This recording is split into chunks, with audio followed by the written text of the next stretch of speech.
بسم اللہ الرحمن الرحیم۔ السلام علیکم فرینڈز۔ واٹس ایپ 20ویں صدی کی دوسری دہائی میں سب سے بڑی ایجاد ہے۔ اسے دنیا کے تمام افراد چاہے وہ جس بھی شعبے یا علاقے سے تعلق رکھتے ہوں، ان کے موبائل فون میں یہ اپلیکیشن لازمی موجود ہوگی۔ آج آپ کو اس ایپ کے بانی جین کوم کی کہانی سنانے جا رہا ہوں، جو ایک وقت میں خیراتی ادارے سے کھانا کھاتے اور گورنمنٹ کی امداد پر گزر بسر کرتے تھے۔ یوکرائن کے ایک چھوٹے سے صوبے کیو میں 24 فروری 1974 میں ایک بچہ پیدا ہوا جس کا نام جین کوم رکھا گیا۔ یہ ایک تھرڈ کلاس فیملی تھی۔ جین نے ابتدائی تعلیم یوکرائن سے حاصل کی۔ 16 سال کی عمر میں یہ یوکرائن کی سیاسی صورتحال اور اپنے بہتر مستقبل کے لیے امریکہ آ گیا۔ جین کو نئے ملک میں سیٹل ہونے کے لیے بہت مشکلات کا سامنا کرنا پڑا۔ گورنمنٹ کی مدد سے گھر خریدا اور بے گھر لوگوں کے کیمپ سے ملنے والا کھانا پوری فیملی کھاتی۔ جین نے ایک سٹور میں کلینر کی ملازمت کر لی اور اس کی والدہ کو بچوں کی دیکھ بھال کا کام مل گیا۔ جین کوم کو کمپیوٹر پروگرامنگ سیکھنے کا بہت شوق تھا۔ یہ گریجویشن تعلیم کے دوران استعمال شدہ کتابیں خرید کر کمپیوٹر پروگرامنگ سیکھتا رہتا۔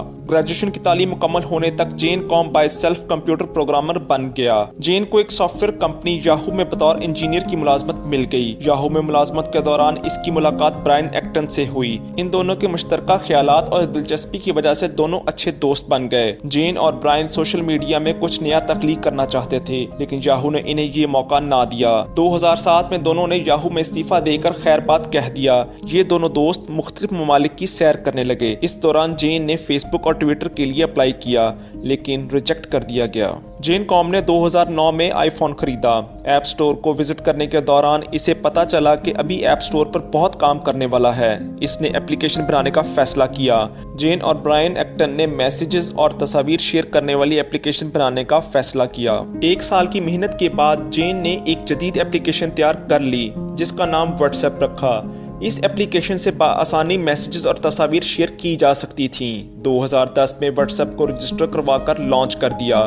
شروعات میں ہی جین کو اس نئی اپلیکیشن کے یوزر مل گئے، لیکن زیادہ یوزر ہونے کی وجہ سے یہ اپلیکیشن کریش کر گئی۔ جین گھبرا گیا، لیکن ہمت نہیں ہاری۔ اپنے دوستوں سے کچھ رقم ادھار لی، واٹس ایپ کو اپڈیٹ کیا اور دوبارہ لانچ کر دیا۔ وقت گزرنے کے ساتھ ساتھ اس کے استعمال کرنے والوں کی تعداد بڑھنے لگی۔ دیکھتے ہی دیکھتے یہ اپلیکیشن پوری دنیا میں مقبول ہو گئی۔ 2013 میں 20 کروڑ افراد نے واٹس ایپ کو انسٹال کر لیا۔